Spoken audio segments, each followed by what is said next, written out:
Llevamos 8 meses en esta guerra contra las pandillas.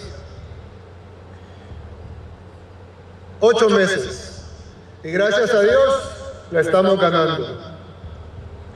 Estamos parados en lo que hasta hace poco fue la tierra más peligrosa del mundo. Y ahora estamos en camino a ser el país más seguro de todo el continente americano. In the streets of El Salvador, a country marked by decades of violence and conflict, emerged a leader who challenges established conventions and fully immerses himself in the fight against the gangs and maras that have sown chaos. Nayib Bukele, the youngest president in the nation's history, has deployed a bold and multifaceted strategy to combat this scourge, addressing both the underlying reasons and the most visible manifestations of savagery in society. In today's video, we will explore in detail Bukele's method, the causes and consequences of his approach, as well as offer a detailed profile of this charismatic and controversial leader. To understand the magnitude of the challenge that the president faces in his fight against gangs in El Salvador, it is essential to contextualize the situation of violence that has marked the country's recent history. In recent decades, this nation has witnessed a bloody spiral generated by the presence of organized criminal groups known as maras, which have sown terror in urban and rural communities. These groups, such as Mara Salvatrucha and Barrio 18, have exerted territorial control through extortions, murders, and other criminal acts, making El Salvador one of the most dangerous countries in the world outside of war zones. Since the beginning of his presidency in 2019, Bukele has adopted an energetic and multifaceted approach to combat gangs and maras in El Salvador. His strategy is based on a combination of hardline measures, social reintegration programs, and crime prevention policies. One of the most prominent measures of his government has been the deployment of the armed forces and the National Civil Police in joint operations to dismantle criminal structures and regain control of territories dominated by these violent criminals. Before proceeding, it is necessary to analyze the underlying reasons for the virulence. Among the main causes of the proliferation of maras in the country are social exclusion, lack of economic opportunities, weakness of the rule of law, and institutional corruption. While state measures can have an immediate impact on reducing violence, they also raise concerns about human rights and respect for due judicial process. Only a personality with strong, charismatic, and, to some extent, dictatorial character could carry out this transformation. Let's get to know a bit about the president's profile.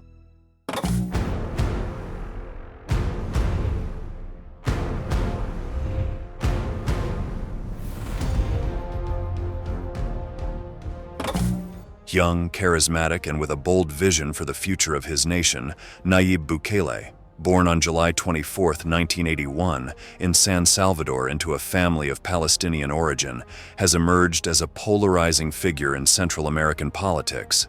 His political career began in 2012 when he was elected mayor of Nuevo Cuscatlán, a municipality in the department of La Libertad.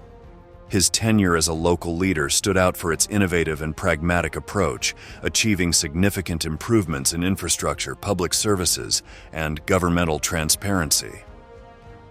This, combined with his fresh and straightforward style, made him a popular figure among young people and urban sectors of the population. His impact on Salvadoran politics is undeniable. In 2019, Nayib Bukele stood out by becoming the youngest president in modern history of El Salvador, winning the elections with a resounding 53% of the votes. His victory marked a break in the traditional bipartisanship that had dominated the local stage for decades. Since the beginning of his term, Bukele has implemented an ambitious and controversial agenda focused on combating corruption, violence, and poverty. This figure has capitalized on his charisma and his ability to communicate directly with the population through social media, achieving truly surprising levels of popularity. However, his authoritarian style and tendency to govern through decrees have generated criticism and questioning from sectors of civil society, the international community, and the political opposition. He has faced accusations of lack of transparency and abuse of power.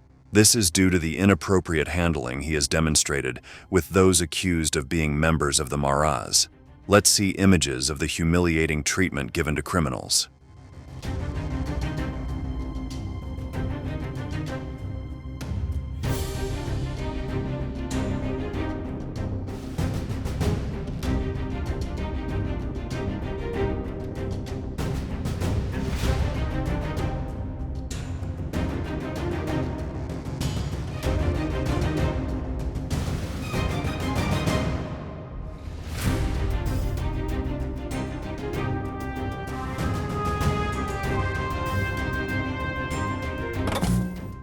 Exactly 1 year ago, the Terrorism Confinement Center, also known as CCOT, opened in El Salvador, a maximum security prison nicknamed the Alcatraz of Central America.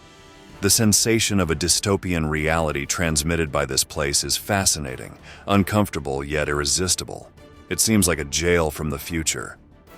In this forgotten corner of the map, day and night blur into perpetual artificial light that bathes the cells in the inner courtyard. A closed circuit watches them relentlessly, like a silent god overseeing everything. Meals consist solely of beans and rice consumed with hands, as any utensil could become a lethal weapon. Their brief moments of freedom are reduced to a maximum of 30 minutes a day, chained and subdued under the relentless gaze of hooded police officers armed to the teeth. Most of the time, the inmates are alone with their thoughts, accompanied only by 2 Bibles per room. Despite the provision of these holy books, prisoners are denied spiritual assistance so that there is nothing to ease their burden. Through the bars, their shaven heads and tattooed faces peer into the void, trapped in a maze of concrete and barbed wire. The desire to escape fades in the face of the imposing presence of impenetrable walls and the gravel ground that would betray their steps if they ever decided to risk it all for freedom. In this place of darkness, love and passion are blurry memories, as visits and phone calls are a denied privilege. Let's listen to the chief of CCOT speaking about the facilities. Área de construcción 34 manzanas. Cada uno de los módulos ha sido equipado con sistemas de emergencia de manera independiente. Es que el CCOT prácticamente, todo su sistema de seguridad está diseñado bajo los estándares internacionales. Un sistema para funcionar con un régimen de máxima seguridad. In various interviews with Bukele, one can perceive the pride he has when talking about this place. In less than 20 months since assuming his first term, the young and controversial president managed to dismantle the 2 main and most terrifying gangs in the country, the aforementioned Mara Salvatrucha and Barrio 18. These 2 groups, whose members were hitmen who kept society in the grip of their murders and violence, have been dismantled by the controversial but effective Bukele method. With a state of exception that has deployed the army in the streets and suspended constitutional liberties of individuals in El Salvador, he has managed to arrest more than 70,000 people, including criminals from neighborhoods that were previously considered inaccessible and dangerous. This hardline policy has catapulted the president to popularity both within and outside his borders. With an impressive 85% of the votes, he swept the presidential elections of 2024, consolidating his power for another 5 years and leaving the opposition reduced to ashes. Salvadorans, relieved after decades of violence, have granted him absolute power. Bukele, capitalizing on his notoriety, has decided to carry out an authoritarian drift that has allowed him to control both the judiciary and the armed forces. In this way, El Salvador has gone from having the highest homicide rate in the world to one of the lowest in the region, with the controversial leader promising to achieve security statistics similar to those of countries like Canada.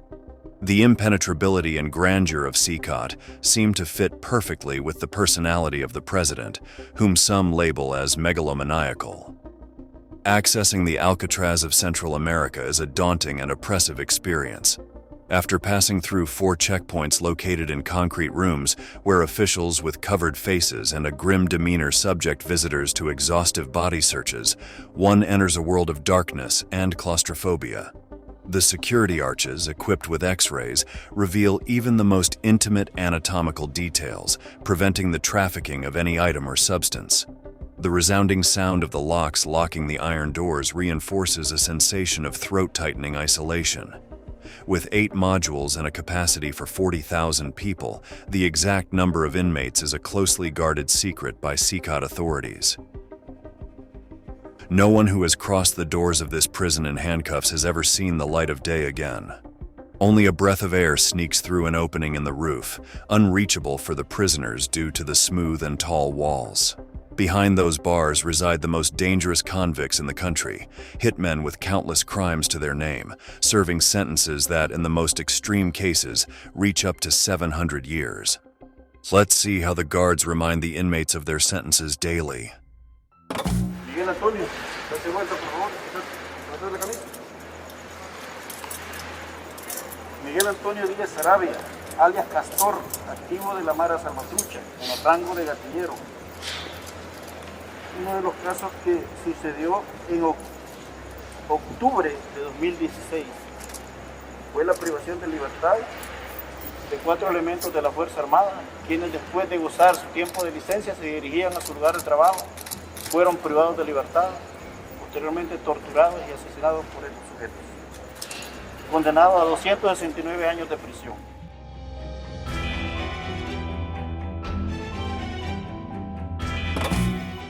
The eradication of gangs, a challenge that seemed insurmountable before Bukele's arrival, has resulted in a dramatic decrease in homicides and extortions in El Salvador. But this new sense of security comes at a price. One paid with the erosion of human rights and the shadow of a police state lurking on every corner.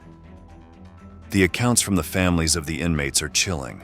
The lack of contact with their loved ones, arbitrary detentions on vague charges such as illicit association or simply for having tattoos.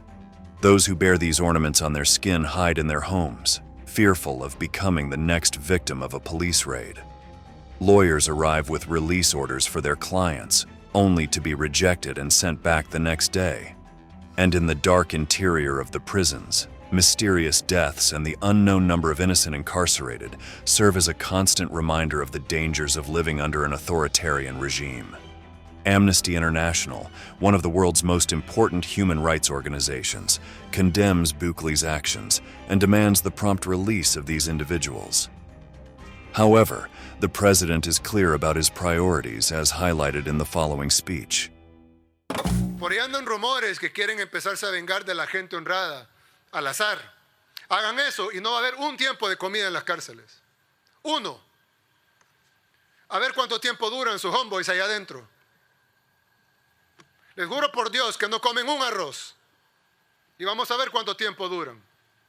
Y no me importa lo que digan los organismos internacionales, que vengan a proteger a nuestra gente, que vengan a llevarse a sus pandilleros. All of this happens while the young and charismatic president continues to be praised by the majority of the population for his tough stance against the gangs. Behind his image of a strong and determined leader lies hidden anger and impulsiveness, which are only evident when listening to him speak in his fiery speeches. Surrounded by advisors and marketing experts, Bukele clings to his figure of infallibility, while challenges and criticisms continue to grow against him. As we have established throughout this video, doubts, controversies, and complaints abound in El Salvador due to the controversial actions of the government. From renowned human rights organizations to American and European governments, all condemn the violent procedure that Bukele himself and his staunchest followers continue to defend as the path to rebuilding a nation where one can live without fear. In a country that has gone from being one of the most violent in the world to one of the safest in the region, it's worth asking, at what cost has this supposed peace been achieved? In this way, we are reaching the end of this spectacular episode, but before we finish, we wanted to ask you, what do you think of the Bukele method? What are your thoughts on the controversies surrounding the actions of the Salvadoran state? We look forward to your responses in the comments section. Don't forget to subscribe if you don't want to miss these videos, and we'll see you in the next installments of this channel.